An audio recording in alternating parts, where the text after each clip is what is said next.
And welcome back, everybody, to another episode of Benched with Bubba, episode 806. We're keeping our team by team previews for the 2026 baseball season upon us. And we're going to talk Minnesota Twins here. In order to help me break down the Twins, we have it's been a while since we had this individual on the show. So good to have him back. You can find him on Access Twins, Twins TV, he writes the Sports Radar, and much, much more. Brandon Warne, how we doing, man? We're doing pretty good. How about you? Oh, pretty good. How's the offseason treating you in Twins land? Honestly, not too bad. It's been pretty cold. Got quite a bit of snow, but I know that we're somewhere under 40 days until pitchers and catchers report. So it's going to warm up at some point, and I got to keep the faith that that's going to happen. But for now, we're doing pretty good over here. Good, good. Before we get started on this, I kind of mentioned where they can find you. Let the folks know. I know your Access Twins is a Substack and whatnot. What they can where they can find you. All the good stuff. Yeah, I'll be launching a new podcast called the Brandon Warne Baseball Show here any day now. Got our first guest lined up. John Becker and I are going to break down where we think the remaining free agents will land. And so that should be a good place to start. But yeah, look me up anywhere for Brandon Warne, and you'll find me, writing, talking, gabbing, all that fun stuff. Good, good, good. All right, before we get to the players on this Minnesota Twins team, first off, what were your thoughts on how 2025 ended up with the Twins?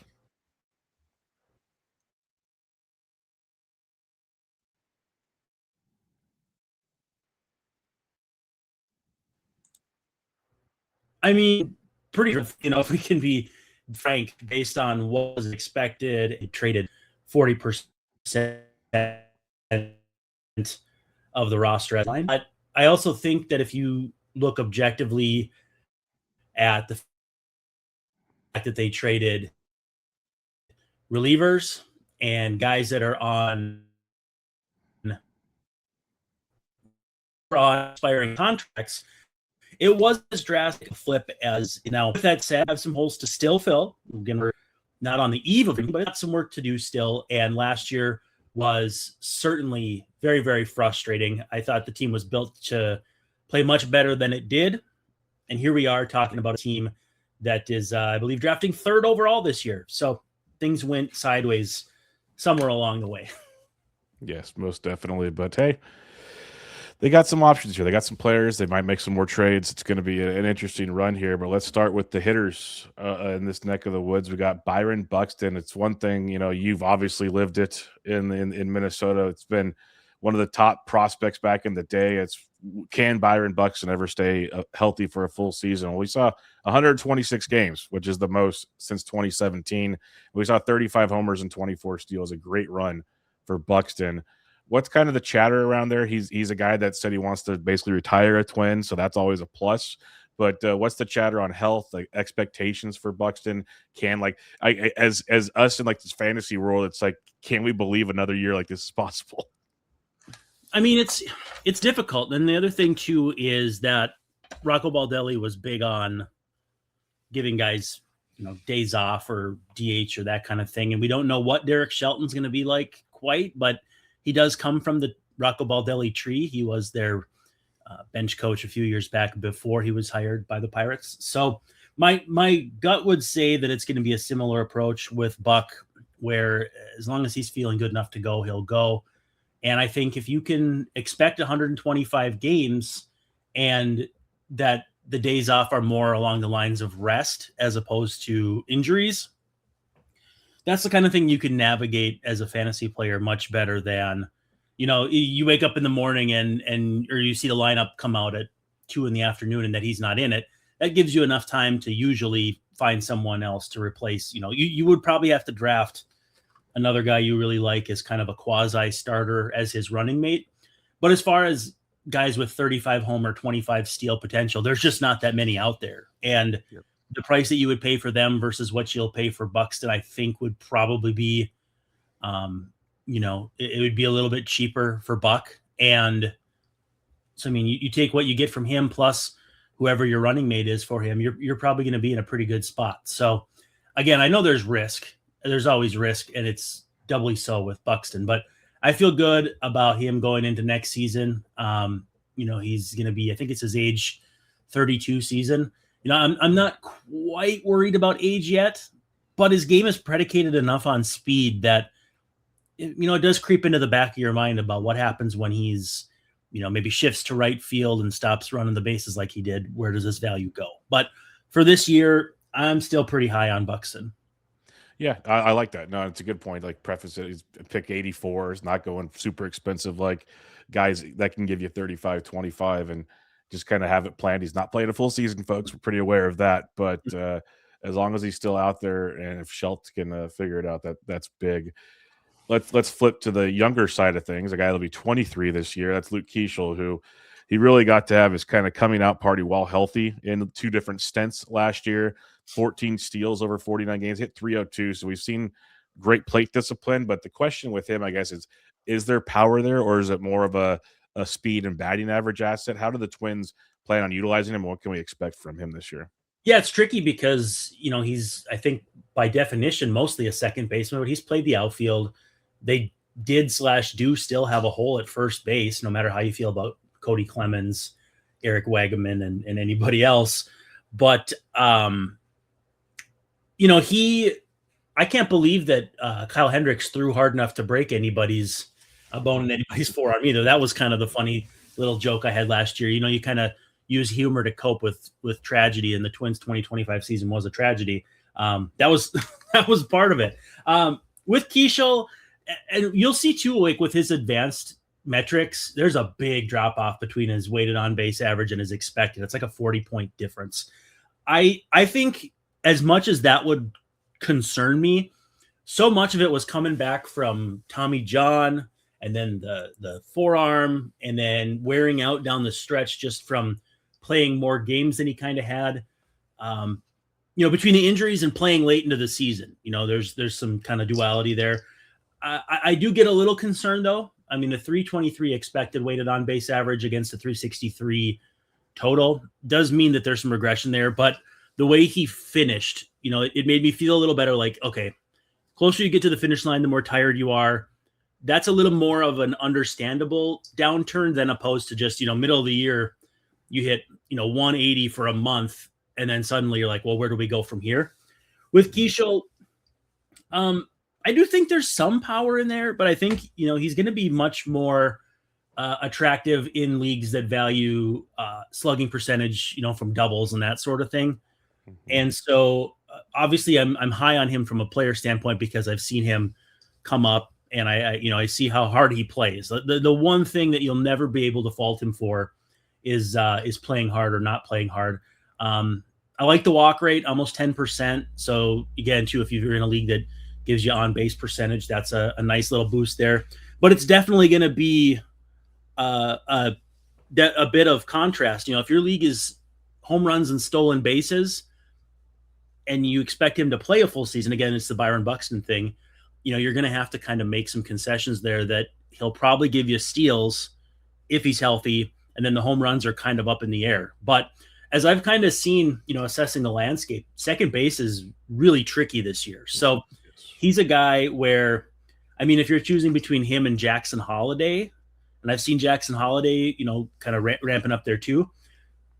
I don't know how I would choose one or the other. I know Holiday's got the pedigree, but Keeschel's got the results. How do you decide on something like that? I guess I'd like to know what your thought. Yeah.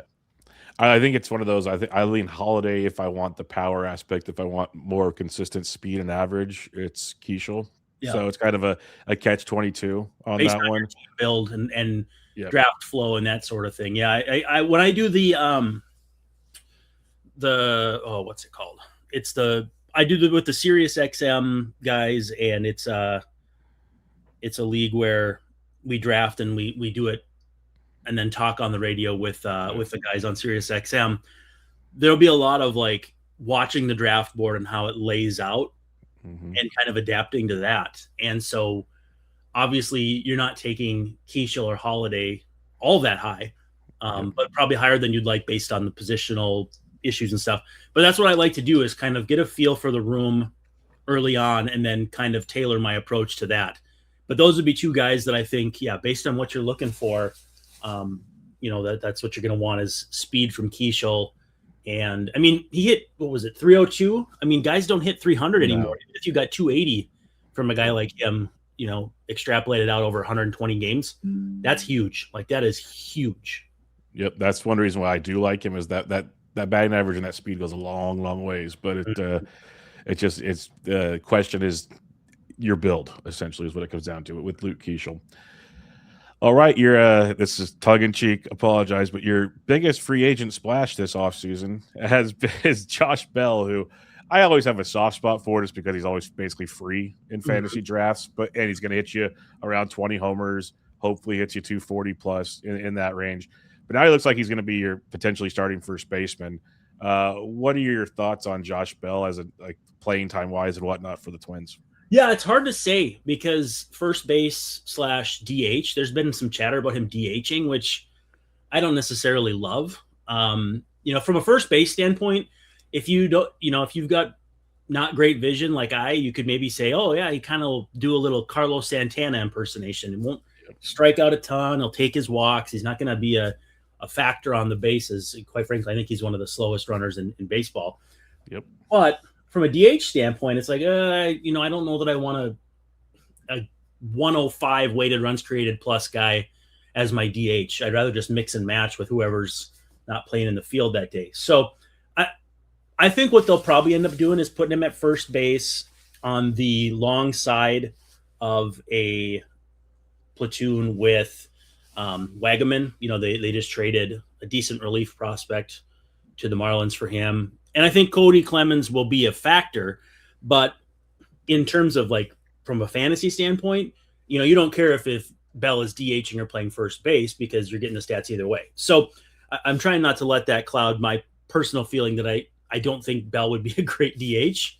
With that said, I don't know. I mean, I guess if you take defense out of the equation and he only focuses on hitting, he's a big, strong, hulking. I mean, the dude's a physical specimen. He looks like a freaking defensive end, maybe more of a linebacker, but scary big dude that if he hits like he looks as a DH, I mean, and this is all me as also having a soft spot for a guy in his 30s. It's at some point a guy just is who he is. So it does though come back to, that's kind of how the Twins off season has been, is a lot of low wattage moves. We'll talk more about those too as far as on the pitching side.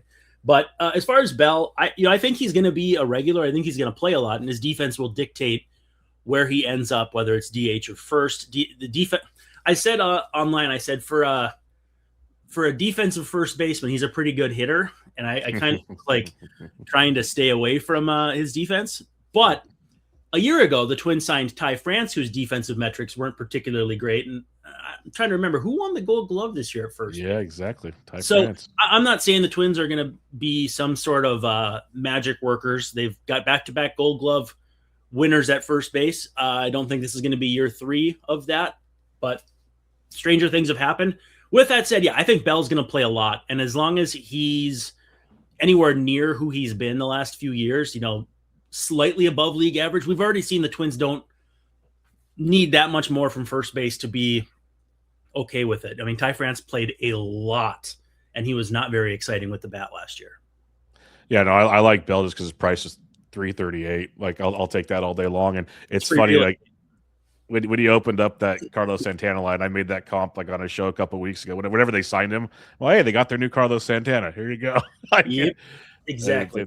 It fits the mold perfectly. Now let's talk about a guy that in the fantasy world we've been very excited about for a couple of years in Matt Wallner. Now, health has not been his friend, but he's going to be 28, played 104 games.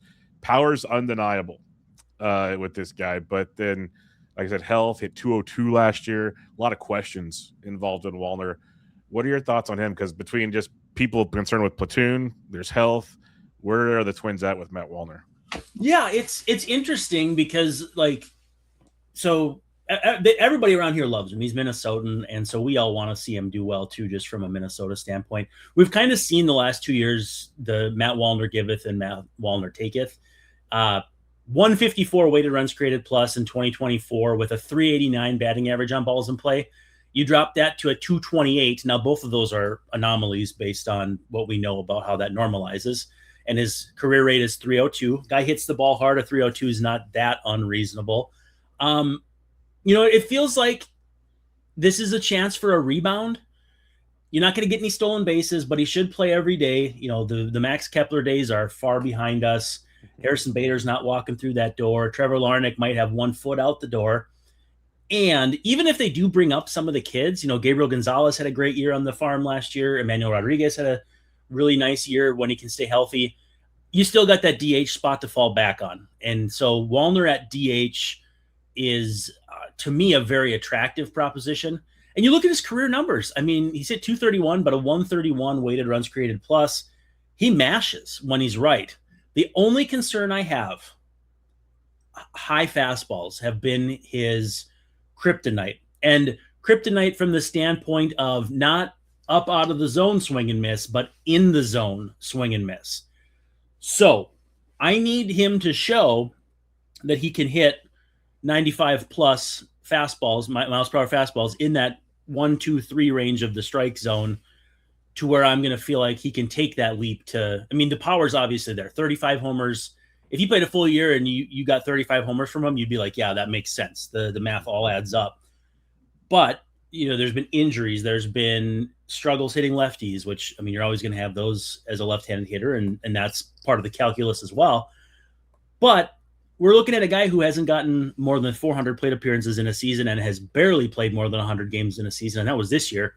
If you can get any sort of full season out of him where, even if you deal with the ups and downs, you should be able to get a 240, 235, 240 batting average with a ton of home runs.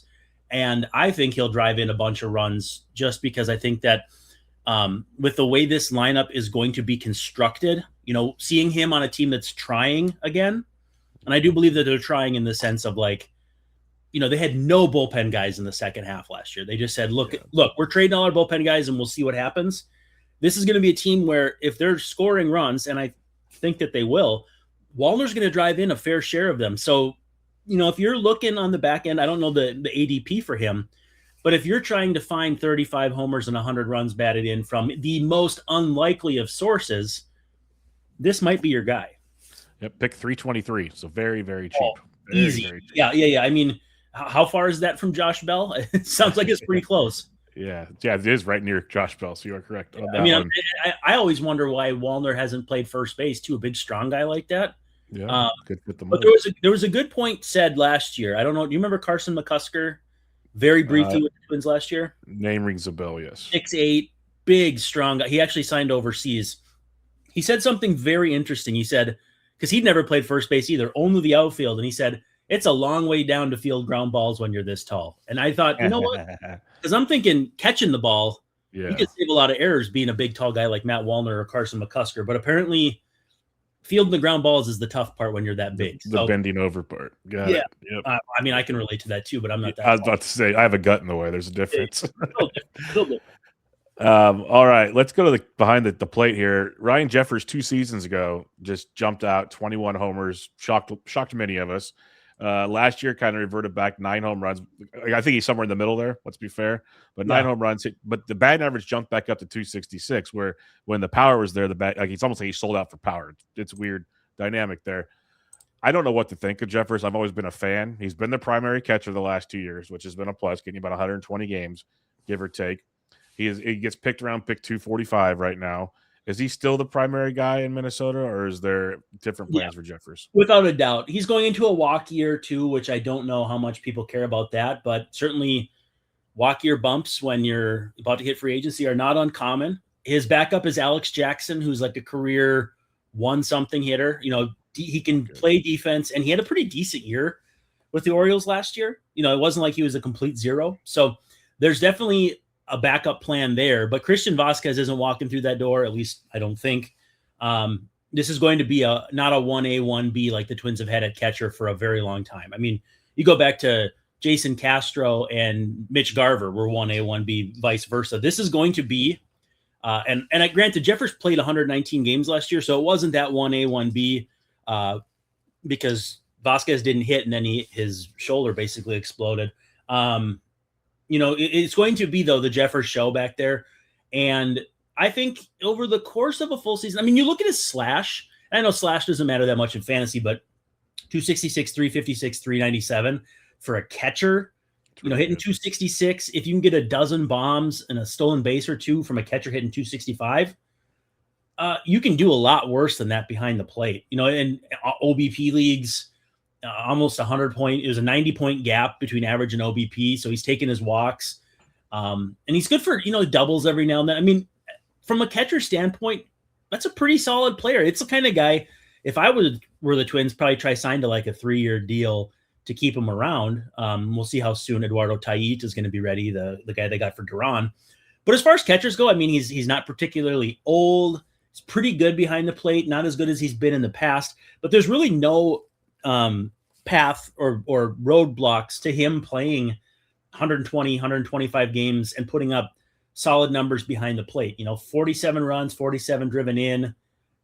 Not the greatest, but again, I think this offense is going to score some more runs this year. And if I were to guess right now, you maybe slot him in 6th in this lineup, 6th or 7th. So I mean, I think that would probably be a decent spot to drive in and score some runs. I'm bullish on Jeffers this year. I think a lot of it though comes back to he's a free agent to be. He's got a lot to gain because catchers don't hit free agency that often, and when they do, they get paid. Yep. Yes. No. He's got. If he can put together like a 15 home run season, he'll be looking very, very happy. He'll get 4 years. He'll get a 4-year deal at $15 million per year if he can do that. Yep. Be beautiful. All right, let's talk about the player that so many fantasy players want to know about. He's going to be 27 this year. The skills are pretty undeniable. The health is also pretty unreliable. We saw 12 steals last year from Royce Lewis. I think that was the biggest surprise. He played 106 games. That's also a pretty good surprise. Power deteriorated a bit compared to what we saw in previous years, but again, ran more, hit 237. That's back-to-back seasons with a rough batting average. Yeah. ADP-wise, Royce Lewis as at pick 201, which if we would have talked about this last offseason, would have just laughed at. Where are we at on Royce? Because he's getting 27. Skills are still pretty good. Like honestly, at pick 201, 13 homers and 12 steals isn't that bad. And I think we know he's better than that, but I'm speaking for myself. You actually watch this guy religiously and probably know way more about him. So what do you got on Royce Lewis? So month over month last year, his sprint speed increased, which showed a trust in the health of his hamstrings. The hamstrings have been what have held him back a fair amount. It's almost like the Josh Donaldson calf situation back in the day. So what I see is the potential for 25 bags because, 106 games, 12 bags, and a ramp up of speed to where he felt comfortable to steal. There were times where like running to first, he would look slow early on, like he was really throttled down. And then it just went kaboom, like towards the end of the season. And I think what happened would be also like, and not unfairly, a lot of people just kind of tuned out the Twins after they punted on the season, And so the things that maybe people didn't see down the stretch, and, I know we'll talk about pitching, but like Simeon Woods Richardson finished really strong. Yep. Some of the things that I think people may not have noticed would have been Royce's stolen bases and his speed ramping up. I still think he can hit. He didn't strike out last year, under 20%. It's just, does the batted ball profile actually show potential? Are we gambling on skills and draft pedigree as opposed to actual data? Again, I still believe, and it looks like he can handle third base defensively, so you feel pretty good about like playing there defensively every day and having stability at that spot. I think he's still got another gear to get back to. Obviously, we've seen it, in the past. But I don't think he's a guy who's going to have a 283 on base percentage and sub 400 slugging percentage next year. I still believe in the skills and the talent. And I also think, too, this is going to be a completely different team. I don't know if, outside of Byron Buxton, you're looking at guys to take leadership roles on. I think Royce, for better or worse, thinks of himself as that kind of guy. And I think if he can assert himself as a cornerstone, again, all this is hard data fantasies type stuff, but it would factor into my decision making, knowing I want a guy who's going to be there every day.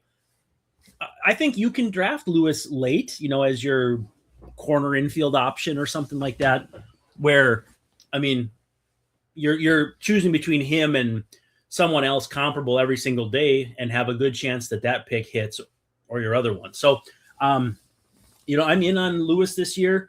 I don't want to sound like I'm in on everybody as a Twins guy, but Lewis is a guy who, like, when you have Buxton, Correa, and Lewis like the Twins did last year, you're thinking, if I can get all three of those guys healthy, nobody should be able to touch us in the Central. And frankly, I stand by that because, you look at the Tigers. The Tigers have some really good players, and they have a lot of role players who know what their roles are. Outside of Riley Green, who's amazing, you've got Kerry Carpenter, who I wouldn't call a superstar, but a nice player. Outside of Jose Ramirez, you've got some nice players. Steven Kwan's not a superstar, but he's really good. Like, there's nobody in the AL Central the Twins needed to fear last year more than themselves, and they basically self-destructed. And I believe Lewis can be a part of another core with Buxton and whoever else, whether it's Keishel or any of the younger guys I said coming up, to make this a respectable team this year. So I'm in on Lewis for that reason. I think he's going to be a very key tenet of what I hope is at least a league average offense, because they should be able to pitch, especially on the starting side. Hey, it's okay. I appreciate you being in on everybody because they're all very affordable compared to other teams. I'm going to be out on your next guy, so just so you know, I know who you have come up, and I'm out on him. That's good, but I also want to just say is there's a reason when I do this show, I have someone that knows the team. You should be hopefully we're in January. I hope people are still excited about their team before we get going. Yeah, there's always still hope at this point. I understand being out in May or June, but if you're out in January, brother, exactly. That's tough. I usually have out of all 30 teams, there's like one or two where it's like the White Sox recently and the Angels have been pretty tough shows. But that'll shift. Talking up the White Sox rotation, and I was like, it's better, but I'm still not talking about Shane Smith starting a playoff game for me, game one. I love the optimism, and I love the fact that they went out and spent some money, and I think the White Sox are on the right track. I think they're doing all the right things. But I'm also not penciling them in for 84, 85 wins this year either. If they do, it's because the rest of the division is they're all kind of in the same ether. Yep, agreed.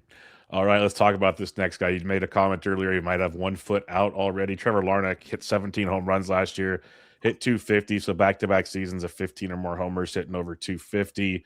That's a plus, but there's always he played 142 games, which was a surprise as well. Problem is with Trevor Larnach, his ADP is only 394, almost 400, but playing time is a question. He's been rumored in trades. There's a lot going on there. What are your thoughts on Larnach? Because you said you are out on him. I mean, I thought they'd non-tender him just based on their budgetary self-imposed constraints. He's going to make about $5 million. I mean, obviously I liked him coming out. He went in the first round, big time hitter, lots of opposite field power at Oregon State. But that profile is so hard to hit on. It's corner outfield. It's left-handed, and you got to basically be a power hitter if you're not a great fielder. Otherwise, you get kind of shoehorned into the DH platoon left field. I always call it the Cole Calhoun role. There's guys like that around all the time that are free agents that get signed at the end of the right before spring training, and they have a nice year. They get a multi-year deal and just kind of disappear. I think David Peralta was kind of my high-end comp for a guy like that. And Peralta could field, he could move. Larnach's not that kind of guy. It's like Jason Kubel from the Twins a few years ago. He's like, if you mash, you've got a spot, but as soon as the bat slips, it's really hard to justify paying you much. We're going in an age where corner outfielders are more athletic. They're former center fielders who move off the position but could go there again. So with Larnach, I feel like he's kind of, it's not like the rim protecting big man from 15 years ago in basketball fading out of the game, like a Roy Hibbert, but it's still that profile is just not that exciting. If you pick the right corner outfielder at the right time, your last pick, and you take him, it's possibly pops off for 25 homers and a 280 average. It's not impossible, but how do you find the right guy, and how do you know how long to give him in the season to get his wheels turning? Because, there's that bunch of turnover at the beginning of the year on waivers and that sort of thing, where you got to kind of identify your pop-up guys and who's going to take off.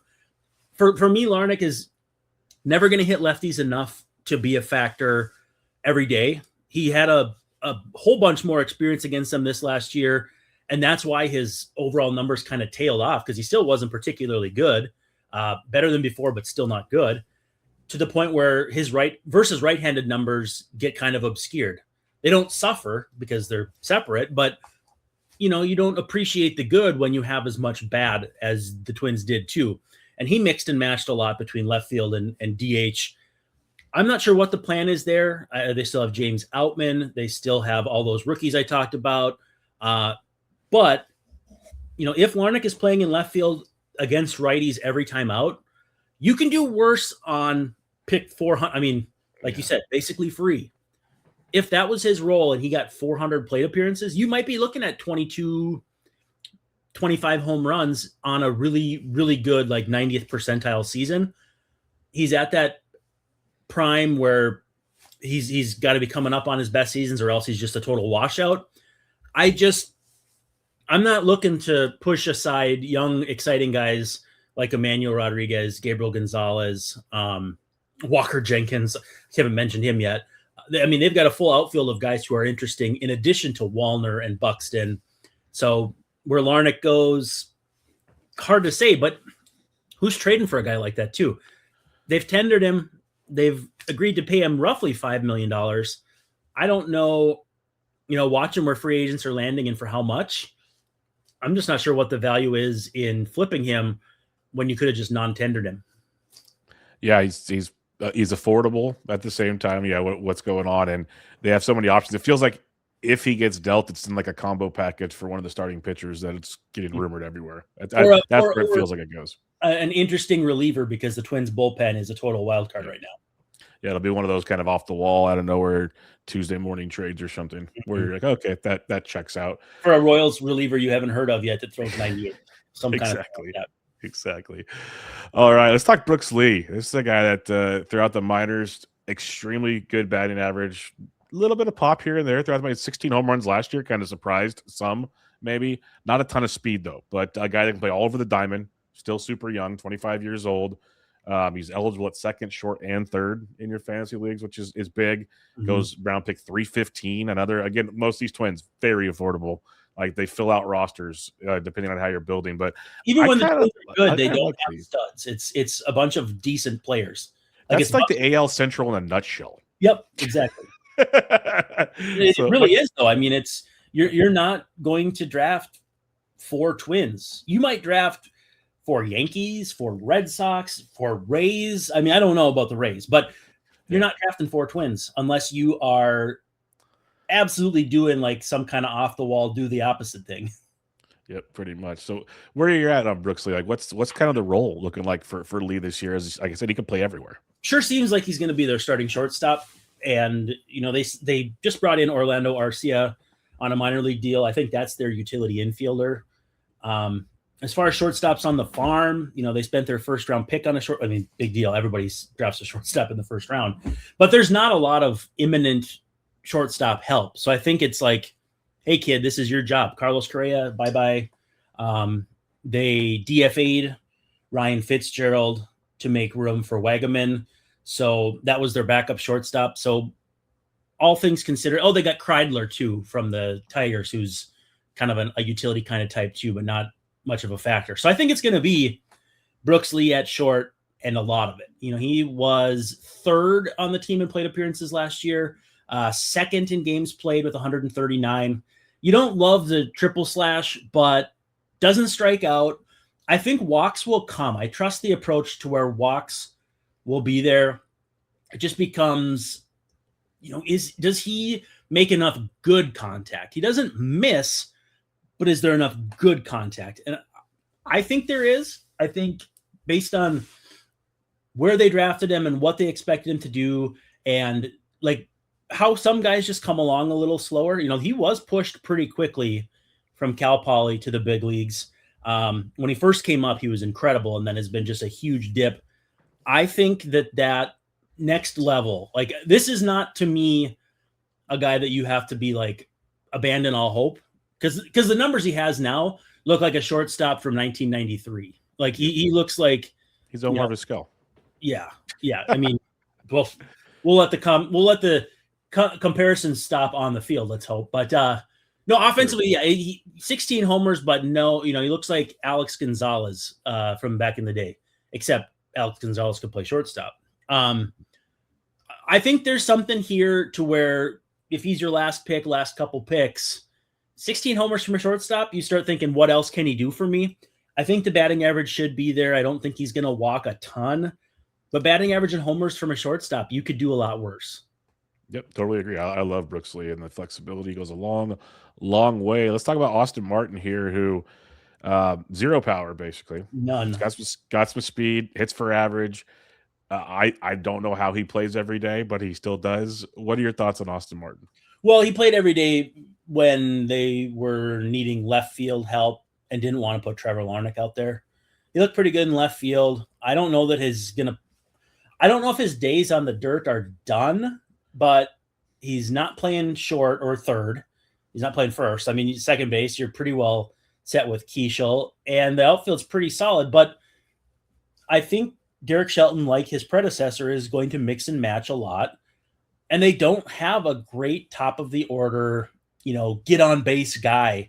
Byron Buxton batted leadoff for the bulk of the season. He's starts you off with a homer, but he's not walking outside of respect walks. He swings at a lot of stuff, and teams might pitch around him because behind him is, some banjo hitting shortstop. So, with Martin, if you get him in there every day, 12.2% walk rate, doesn't strike out. Even if he pokes a couple doubles, you're looking at a pretty useful player, both in real life and in fantasy. He stole 11 bases. I mean, even me seeing that now as I'm looking at the screen, 11 bases in 50 games. I mean, you can kind of dream on that if he plays regularly.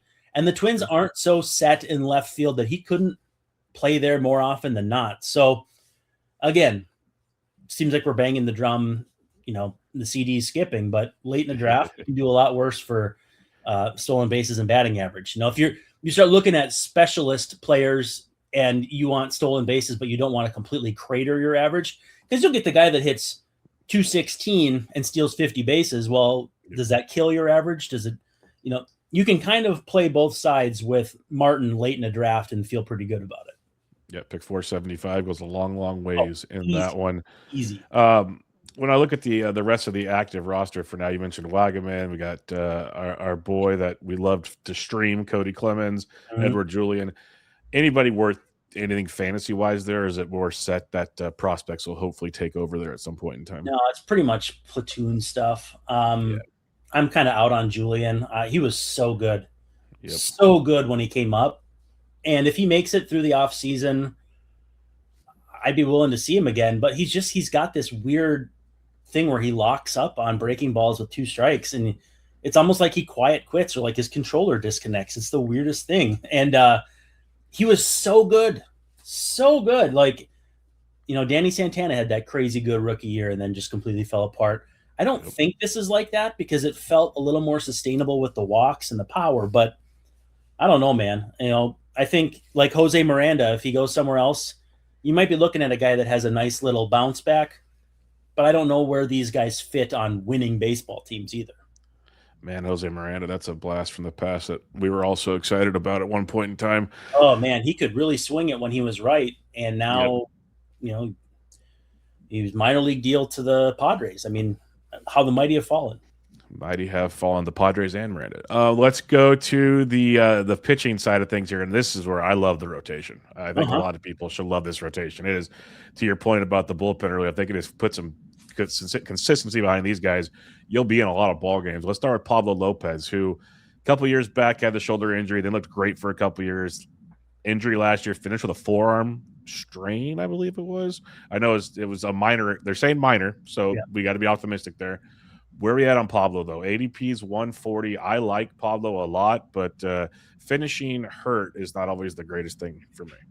Yeah, you have your most recent tape is your most important tape, and when it's the tape on your arm as opposed to the tape of you pitching, that's problematic. So, yeah, I mean, I like him from the standpoint of I was banging the drum for the Twins to trade for him a year before they did, and he gives them something they haven't had in a long time, which is a bona fide game one starter. You could say, oh, he's not an ace. The aces are weird nowadays. because we don't have the Clayton Kershaw, Max Scherzer types anymore. Everybody's kind of all over the map. If you look at the top 30 pitchers in a given year, there's a lot of guys that are not household names. Pablo, for me, when he went down, the season ended, and it was in Sacramento I think it was early June when he had the lat.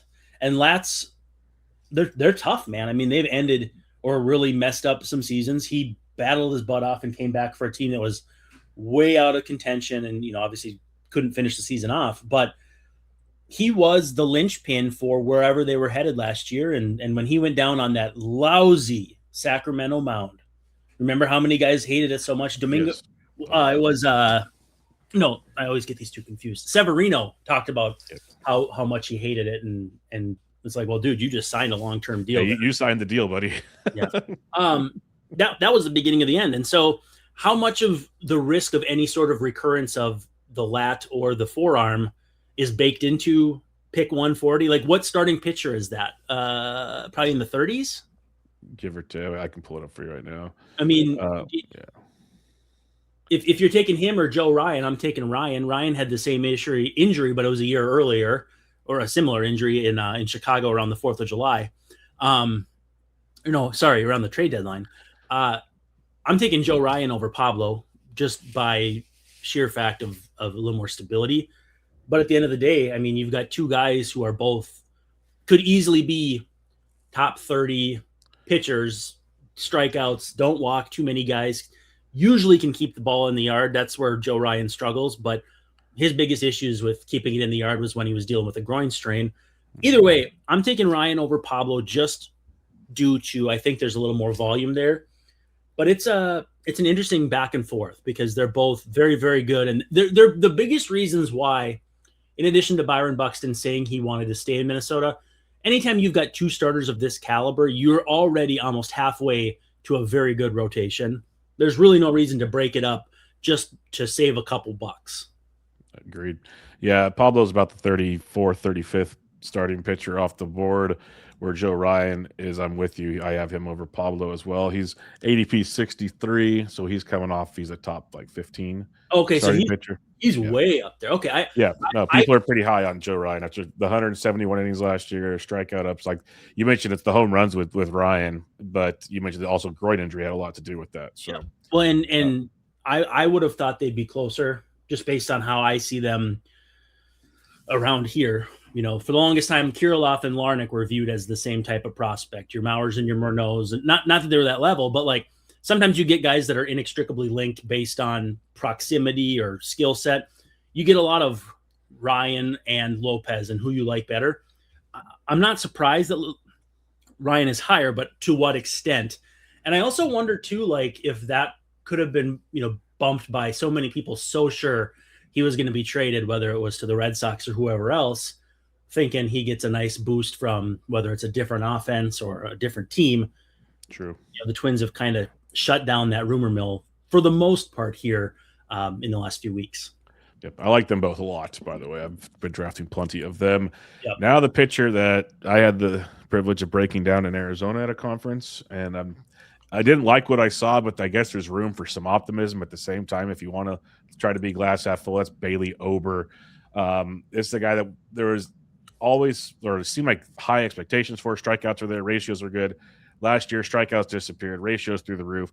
He's always had a home run issue because of his fly balls. It took to a whole new level, and it's mainly because his fastball stinks right now. That's the easiest way I can pinpoint it. What are you hearing around there? Because obviously that could be a tweak. It could fix things, or maybe there's an underlying injury. There's a lot of factors there. I know he dealt with a little bit of an injury last year. He's getting close to ADP 300 right now, so it's cheap, real cheap if you're buying the bounce back. But should we buy the bounce back is the question. Yeah, I don't know that there's a lot of reason to buy the bounce back.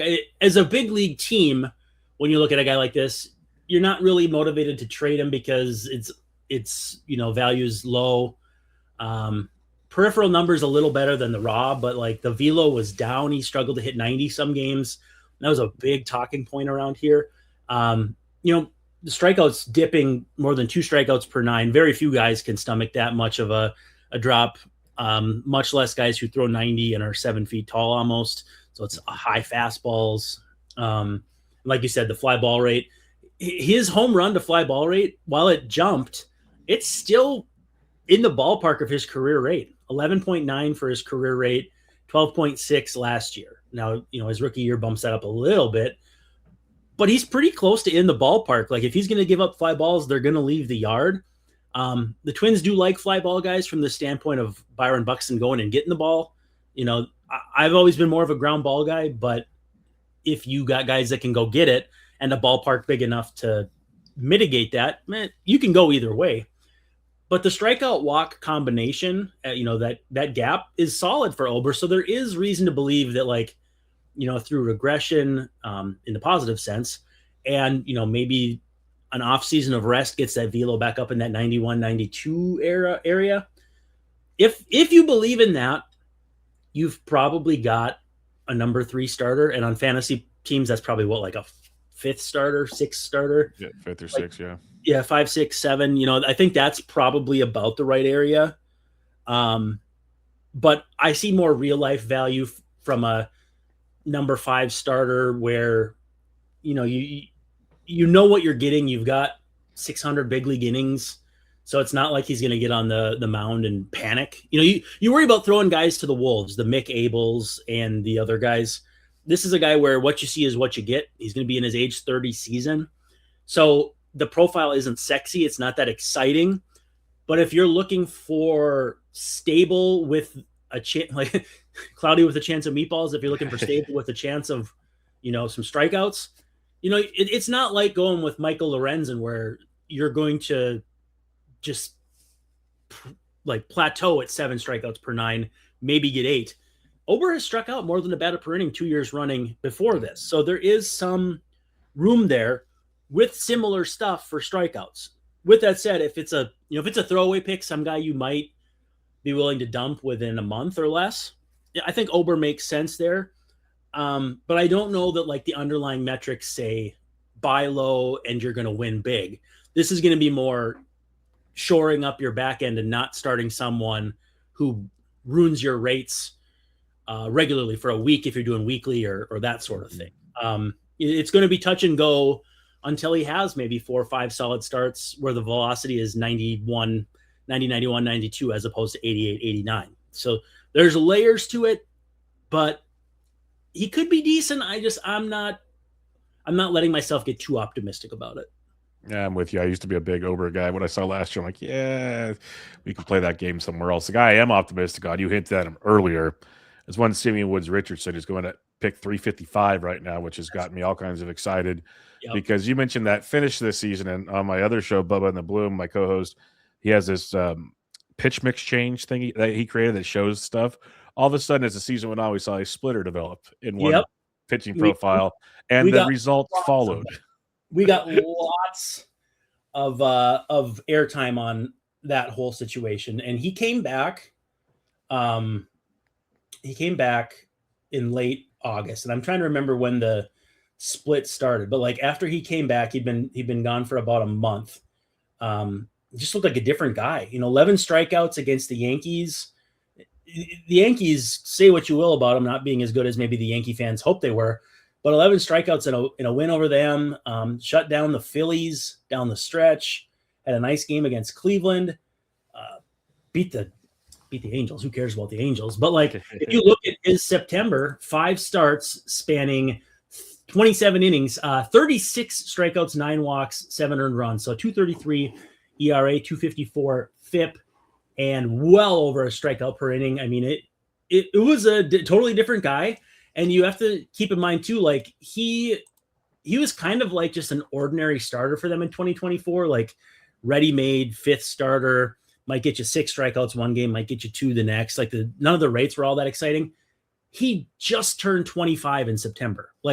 He is getting valuable experience in the major leagues at an age when a lot of guys are still working through some stuff. And he was respectable. He was league average as a 23-year-old starter the year before last. And then this last year, he took another step in the month of September. I think that the days ahead for SWR should be pretty bright, and it might be him pushing aside Ober for that 3rd spot in the rotation and moving Ober into, that 4-5 area is going to be tricky because they've got some young, very exciting pitchers that do not have for sure spots. I mean, if you're looking at a guy like, again, I'll bring up Mick Abel. If he doesn't make the rotation, do you put him in the bullpen because you don't have that many relievers that are, jockeying for position right now? And then how good does your bullpen get if the guys who fall out of your rotation go there and it's, Taj Bradley and Zebby Matthews? They've got enough of these young starter types that if they go to the bullpen and add a tick of velocity, suddenly you're looking at a guy who's blowing the barn doors off. So this competition for the rotation and how it trickles down to the bullpen, to me, is going to be extremely fascinating. And Simeon Woods Richardson plays a big role in that. Yeah, I love SWR, but it brings me, you kind of led into this last point. Like Zebby Matthews shown some real signs of improvements as the season went along. Shocker, young pitcher slowly figures things out at the big league level. Like you deal with it a lot. I watched him. I was like, slow down, folks. He's still super young. But the pedigree was there, so optimism. Okay. Taj Bradley, I loved him. He definitely hit a wall in Tampa. Things got wonky. Gets traded. We'll see if things can change there. So there are moving parts. You mentioned Mick Abel. There's a lot going on. David Festo, let's not forget about him. He's still at one point an option in this thing. So there's a lot of names in here. How do you, like, obviously it's January 5th, a lot can change. How would you kind of see this playing out if you were entering a draft room right now? I think the 5 you listed in our show sheet are the 5 I'd watch for the opening day rotation. You've got Zebby in there, or I've got Zebby in there. You've got Zebby on there. Zebby is the hardest throwing starting pitcher in Twins history, as far as we know. We've got StatCast and pitch effects and all that back to, I think, 2009. And before that, the Twins did not employ anybody that threw that hard. So from a velocity, stuff, strikeouts, walks standpoint, I'm all about Zebby. Again, it comes down to home runs. It was the same thing with Louis Varland. I think, though, the total package with Zebby is much better than it was with Louis Varland. Yep. Big Louis Varland fan, Minnesota kid again. But I think with Zebby, there's so much to dream on here. He throws the crap out of the ball. And, I mean, he'll have games where he's just dominant, can't touch him. And then games where, he looks like he's a AAA starter. And, again, as time goes on, I think he may leapfrog Woods Richardson for the number 3 spot. It's going to be good for competition's sake. I think those are the 5 guys, though, that I would watch for this rotation. I really like Festa, but I think based on some of the arm issues he's had, he's looking more like a short-term, high leverage, short inning reliever. With Bradley, again, I think he belongs in that mix. I'm not sure what his options situation is either, because that's going to play a factor, and he's got to be getting close to out of options. But he also has more experience than some of the other guys. So again, like, it's so hard to kind of, make a puzzle of who makes sense where and who doesn't make sense where without accounting for all those sorts of things. I think Taj might be the first guy on the way out, where he could be in the bullpen as kind of like a Jesse Chavez, 2 innings here, fireman role. Say you got 4 innings from your starter, and you need somebody to take 2 1/3 to get it to someone else. And those guys have a lot of value too. But I think the 5 you have are the ones that I would look to start the season. And then from there, there's still plenty of depth. And I mean, bullpens are tricky. You don't, for fantasy purposes, you don't need a 7th inning guy that gets a bunch of strikeouts, but not unless you're in a holds league, it's not that exciting. But guys that fall out of the bullpen or the rotation that could be a factor from the bullpen too, you'd be looking at like Festa as a closer, maybe. They don't have a set closer, but I'm excited about the starting staff, and then how that shakes out to the bullpen and what else they add to the bullpen. Because so far all they've added is like Grant Hartwig on a minor league deal, which he's pitched in the major leagues, but he's not that exciting. Pitching is up in the air, but I think if the rotation gets settled, the bullpen should be so much better for it. Yeah, Taj has 1 option left, if that helps at all. But let's talk about that bullpen, because obviously they traded Johan Duran last trade deadline, and rightfully, like, hey, get your pieces for him. He's succeeding in Philly. But you have Justin Topa, Cody Funderburk, Cole Sands.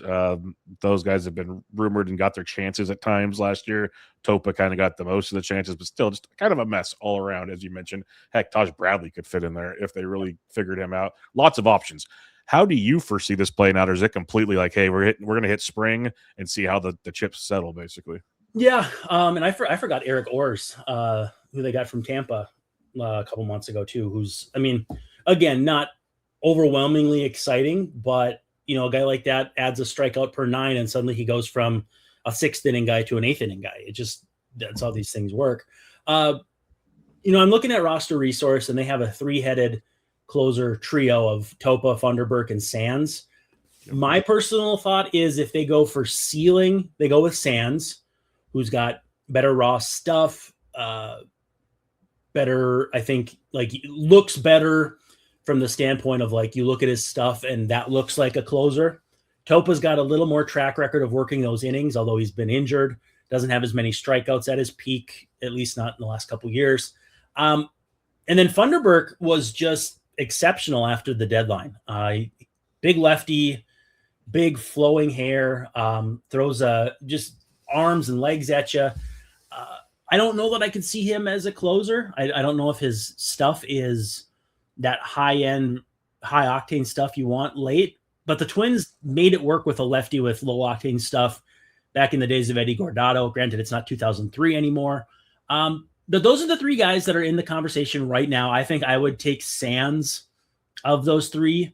But again, this is, if you're in a 12-teamer, that's your third or fourth closer. If you're really, really muscling up, or, the number 1 guy you're watching on waivers, there's nobody that's going to be that exciting. From a sleeper standpoint, Festa, and then Connor Prelip, who is a starting pitching prospect and has been just absolutely phenomenal when he's been healthy enough. Big arm from the left side, crazy stuff, but again, has not stayed healthy. Sleepers, I think Pearson Ole looks interesting. He was working on a knuckleball as like his 4th pitch or something. So like they've got a lot of guys who are interesting, but like you can't build a bullpen out of only guys who are interesting. You got to have a couple like linchpins, some pillars to build around, and those aren't there right now. And I didn't expect them to sign Kenley Jansen or anything, but I do think they need 2 more relievers that are, maybe you get a guy who had a 4.8 ERA last year, but the year before was really, really good, or some sort of thing like that. Caleb Ort just got DFA'd by the Astros. Like his ERA was low the year before. His rates weren't great, but like someone like that, where, they've had a down year and you're looking for them to kind of upswing again. I don't have names because there's just so many of them, and, Yes. reliever performance is as volatile as it is. But I think they still need 2 more guys. And even then, I won't feel really great about drafting anybody out of this bullpen until I know more about, 1, how the team views them, and then 2, how Derek Shelton operates. Because he had David Bednar in Pittsburgh. He doesn't have a David Bednar here. And so I'd like to see what he does with a bullpen that's built this way, as opposed to having, one really good guy at the back end. That makes a ton of sense. I've been kind of avoiding during drafts as well, as I don't know what to do with what's going on. They don't in real life either. That's how, right now, Resource has Topa, Funderburk, Sands, Orrs, Pearson Ole, Travis Adams, Connor Prelip, and John Klein. Prelip and Klein have never pitched in the major leagues. Klein's Minnesotan, so he's taken over the Louis Varland honorary Minnesotan in the bullpen role. But you could easily add 3 relievers to this and still only have a league average bullpen, which league average bullpen behind this rotation in this division, you could still be okay, but you got to do something. Agreed. Let's talk prospects real quick. You mentioned the loaded outfield that is sitting available for Minnesota. Everyone's talking about Walker Jenkins, but you also have Emmanuel Rodriguez. You have many options here. What are we looking at? It doesn't have to be those guys, but those are the main culprits. Anybody that might have an impact this season that we should be keeping an eye on? Well, if we're talking about who we haven't talked about yet and who could help in the major league level. We talked about Brooks Lee at short, and like, he's not that exciting. I think as a second baseman, if he hits his marks, you could see a Jason Kipnis type player, right? Like, that's not crazy, decent average, decent power, whatever. For that to happen, though, Kalen Culpepper would have to come up and take over at short. I think the way that they've moved him, the way they've felt about him since they've drafted, I think he could be on the short track. He's looked good at every stop so far. He's been as advertised coming out of college. That's the guy I'm watching. Obviously, Walker Jenkins and Manuel Rodriguez are going to be at the top of the list. But if you're in a league where guys are taking minor leaguers as like future chips, the cost that those guys are going to cost versus Culpepper, for the likelihood that they help you in the major leagues this year, I think Culpepper is a much better bet. I just think based on where the Twins are soft versus where they're a little more, like the outfield, you've got Martin, Larnach, Buxton, Wallner, Outman. It's crowded.